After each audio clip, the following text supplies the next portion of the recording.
NFTs. What are they? Why do we care? What do they have to do with the ball python hobby? Give me a chance. Let me try and explain them to you. I'll also tell you 5 ways that I'm sure they're going to change our hobby.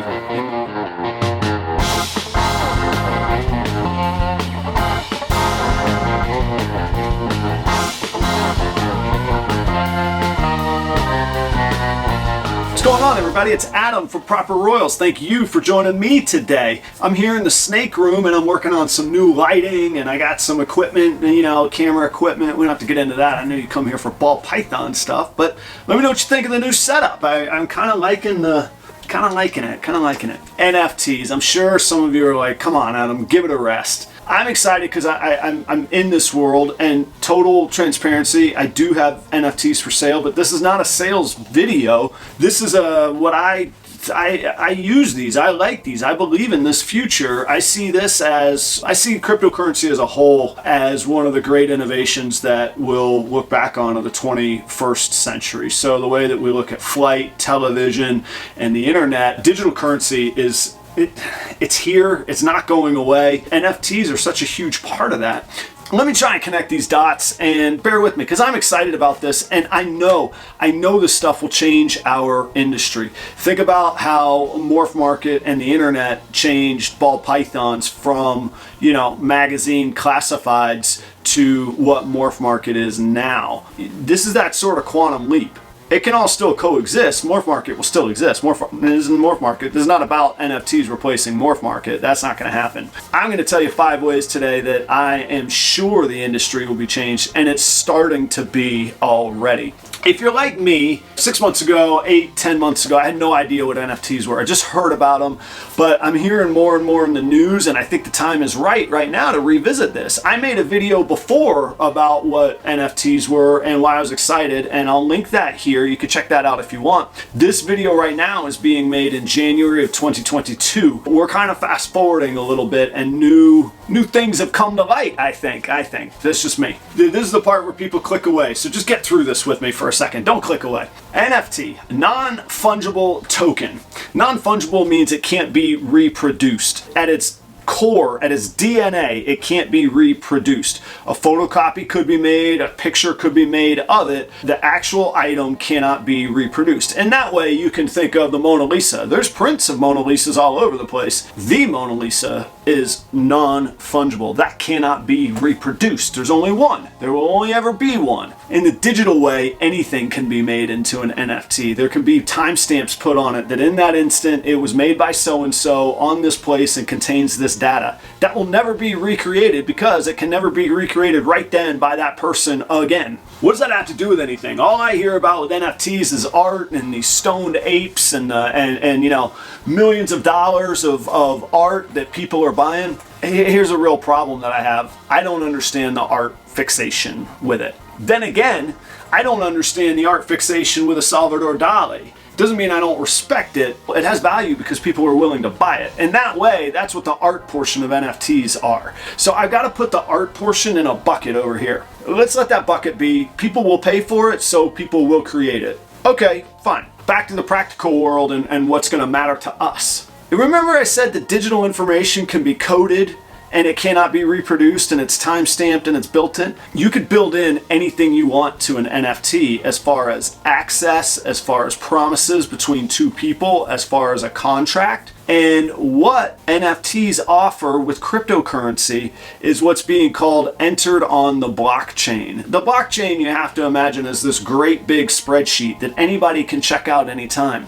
I'm going to show you. I'll put up screen clips. This information that you're looking at shows the NFTs that I have minted. They were minted by me on a certain date. Here you could see the sales history of the one that I've sold. That will only grow, and anybody has access to that blockchain. So in that blockchain, we're going to lock up, digitally encrypt forever promises, access, utilities, ownerships, contracts. Those can all be situated in an NFT. In case you think this is just some harebrained Adam's at it again kind of idea, because that happens. I like to try a lot of different things, and most of them don't work. Today, just today, this really kind of got this is the one that kind of kicked my butt into gear.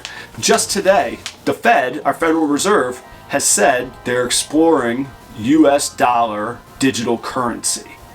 This is all tied to digital currency. The blockchain is where digital currency is created, tracked, so that you know how much is out there. It just happens to be that NFTs can be logged on that blockchain as well. Twitter announced that your home picture on Twitter is going to be able to display your collection of NFTs. That goes back to the art and the bling factor that I don't really get, but people love it. People buy Lexuses and not Toyotas. I don't really know why, other than they like the bling factor. Okay, that's fine. In 2021, Sotheby's auction house netted, not gross, they took home in their pocket over $100 million in profits from the sale of NFTs. If Sotheby's keeps, let's just say a nice round number, 10% as a seller's commission, as auction houses do, that means they sold over $1 billion of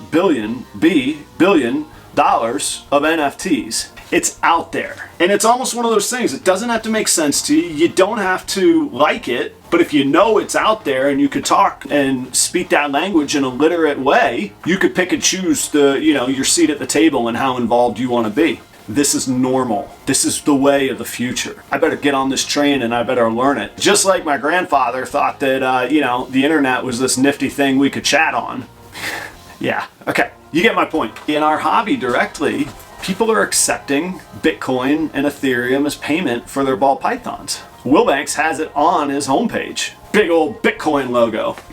The other thing that's neat, and I don't know this to be, I know what I'm going to tell you to be a fact. I don't know that it's the Will Banks, but somebody with the handle Will Banks is who bought my ball python NFT, which I believe is the very first of its kind in our hobby that has experiences and access to me tied to it. Now, he's never gotten in touch with me. Whoever owns that NFT has never reached out to me. I'm still waiting, but their name was Will Banks. This is gonna catch fire. If he's tying his shop to it, this is gonna happen. One thing I didn't talk about with NFTs, they could be bought and sold and traded like stocks or like shares or like baseball cards. So the value, it might be a penny, but the value is there is something tangible. It might only be digitally tangible. There is something that happens in the transaction. Those transactions are logged on the blockchain, and so that NFT, that token can always be tracked to who has owned it, who does own it, price history was, and what the value is now. That sounds a lot like a stock market, right? This is not that crazy or foreign of ideas of stuff. It's just in our own hands now. I can go do this. You can watch YouTube videos and learn how to create NFTs. Leave questions in the comments. I'll chat about this stuff all day. I'm excited about it. This surrounds our world of ball pythons.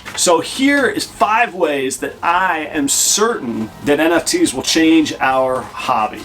First and foremost, just the bling factor. That's something that, again, I don't embrace well. I don't wear jewelry. I don't have expensive watches. I got nice guitars. I got cool snakes. If Twitter is having people post their NFTs to show off, YouTube, Google, Facebook, Instagram, they're not far behind. There's a whole different level of panache when you could call it an NFT versus just a regular old picture, which they're not that different. But the bling factor, I think that we'll be showing off our best snakes in an NFT. We'll be bragging about who we bought a snake from. Again, I'm not big on the art bling factor, but people are. Remember the sales that Sotheby's pulled off. The second way that it's going to change our industry is that this is a built-in mechanism, a fantastic mechanism for the challenge of certificates of authenticity, proving provenance, where a snake has come from, who's owned it, who created it, even the validity of het or non-het,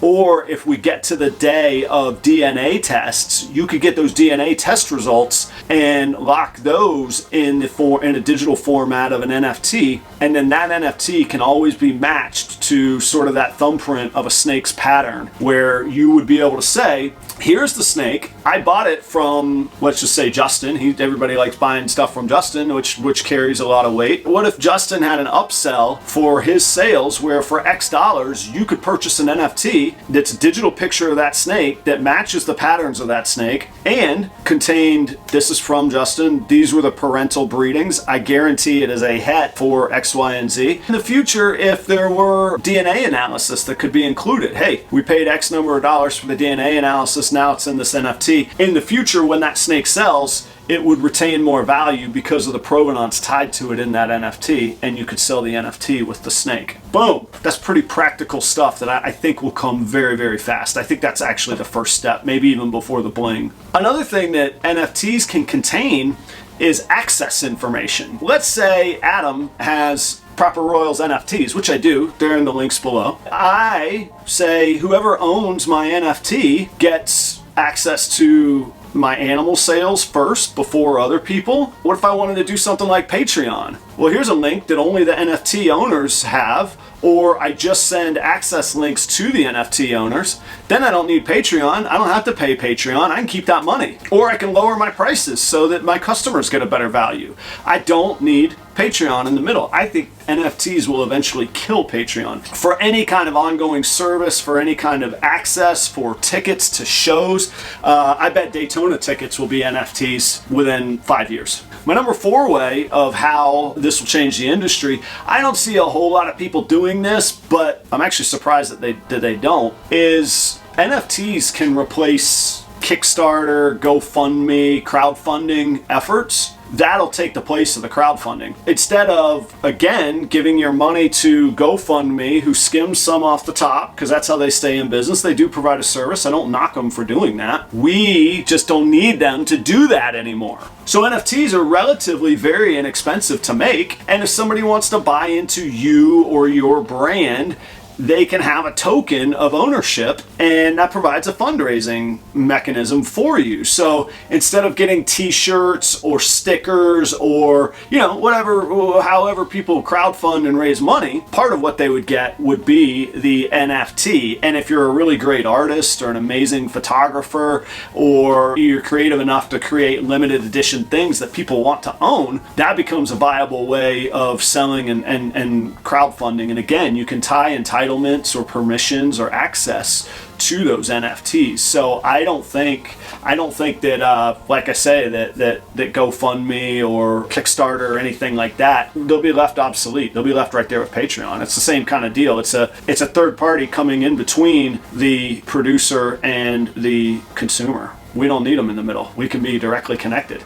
And it can be done contractually and transparently and logged forever on the blockchain. My number 5 way that is going to change the industry, and again, this is accomplishable now, however, this adds heightened trust, heightened accountability, heightened transparency. Did you catch earlier I was talking about these could be traded like stocks? I would love to own a triple visual. I ain't got the 15 or 20 or 25 grand to shell out for one.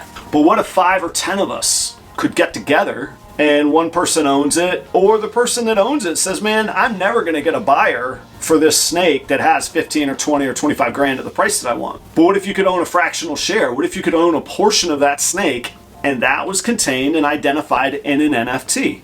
If you thought that value was going to go up and it was at a relative value right now, that you could buy a tenth of that snake for $2,000, but you think down the line a tenth of that snake will be worth more, there could be fractional ownership. I've got to find the example of it. There are people that are buying like Michael Jordan's rookie card as fractional shares. They're buying the NFTs as fractional shares from the owner who does own the card and wants to drive some income and revenue, and people trade it. You also could, any NFT that you produce, you can put a royalty on. So every time somebody buys and trades that NFT, you get a 10% revenue stream. Ongoing revenue streams too. Who needs affiliate marketing when you got revenue streams from NFTs being traded? I think fractional ownership is going to be something that we see. It's going to propel people's projects forward. If you're saying, how does a project go forward if I don't own the snake actually? Well, my argument for, and all of these deals can be set up a million different ways. You've seen Shark Tank. There's 19 different ways to get a deal done. I think all you say to me is, I can own a portion of that snake, and by owning a portion of the snake, I own a portion of the proceeds of the first generation of offspring from it. Suddenly that snake and that share is worth a whole lot more. See what I'm saying? This is a cool time. This is the Wild West. This is the evolution of our industry, of economics, of a new industry. I mean, this is, to me, this is like the birth of rock and roll, but we're seeing new stuff. I mean, this is in finance and economics. What do you think? Am I nuts? Am I crazy? Have I excited you? Have you gone, oh my gosh, I got to get in on this? Anybody can. You should Google. Maybe I'll find some pictures and videos to check out. Check out a guy called Gary Vaynerchuk, Gary V, as he's referred to. He talks a whole lot about NFTs. If you want to set up your own cryptocurrency wallet, there's a ton of YouTubes on how to do that. It's a little tedious, but once it's set up, you're set up. Make sure you don't lose your access codes. There's no support group to call and go, hey, unlock my account. You lock up millions in crypto, it's gone. There's nothing you can do about it. So you got to stay on it, okay? Be careful. Check it all out. See what you think. Get on board. It's going to be part of our future. I'm convinced of that. I don't think there's a way around that. Check out these videos right here. They'll tell you what we do with our business and how our hobby here at Proper Royals is going. If you do click on one of those videos, you're going to help me feed a ball python. Thank you. See ya.